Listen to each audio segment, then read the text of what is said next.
আল্লাহ কেন নারীকে মাটি থেকে সৃষ্টি করেননি? কেন নারীকে পুরুষের পাঁজরের হাড় থেকে তৈরি করা হয়েছে? নারীকে যেই পুরুষের পাঁজরের হাড় থেকে সৃষ্টি করা হয়েছে তার সাথেই কি তার বিয়ে হবে? আমরা কি সকলেই মাটি থেকে তৈরি, নাকি কেবল আদম আলাইহিস সালাম মাটি থেকে তৈরি? আজকের ভিডিওটি খুব তথ্যবহুল, তাই ভিডিওটি শেষ পর্যন্ত দেখুন। আশা করি অনেক অজানা বিষয় জানতে পারবেন। আল্লাহ পবিত্র কোরআনে ইরশাদ করেছেন, নিশ্চয়ই আমি মানুষকে কালো ও ঠনঠনে শুকনো মাটি দিয়ে তৈরি করেছি। একটি বর্ণনা মতে যখন আল্লাহ তাআলা হযরত আদম আলাইহিস সালামকে সৃষ্টি করার ইচ্ছে করলেন, তখন আল্লাহ আজরাইল আলাইহিস সালামকে হুকুম করলেন পৃথিবী থেকে মাটি নিয়ে আসতে। তখন আজরাইল আলাইহিস সালাম এক মুঠো মাটি নিয়ে আল্লাহর দরবারে চলে যান। তার হাতে যে মাটি উঠে এসেছিল তার 7টি রং ছিল, সাথে বিভিন্ন ধরনের মাটি ছিল। সেই এক মুষ্টি মাটিতে সব ধরনের মাটি ছিল।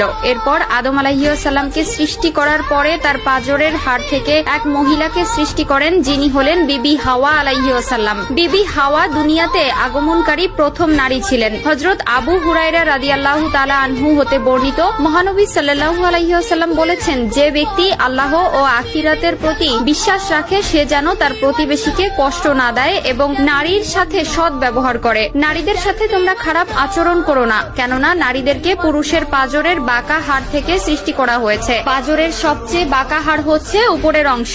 একে সোজা করার চেষ্টা করলে ভেঙে যাবে এবং যেমন আছে তেমন রেখে দিলে তা বাঁকাই থেকে যাবে। অতএব নারীদেরকে ভালো ওসিয়তের মাধ্যমে সংশোধন করো। নারীদের সাথে শিশুদের মতো ভদ্র আচরণ করা উচিত। আল্লাহ তাআলা পবিত্র কোরআনে ইরশাদ করেন, পুরুষরা নারীদের উপর কৃতিত্বশীল, অর্থাৎ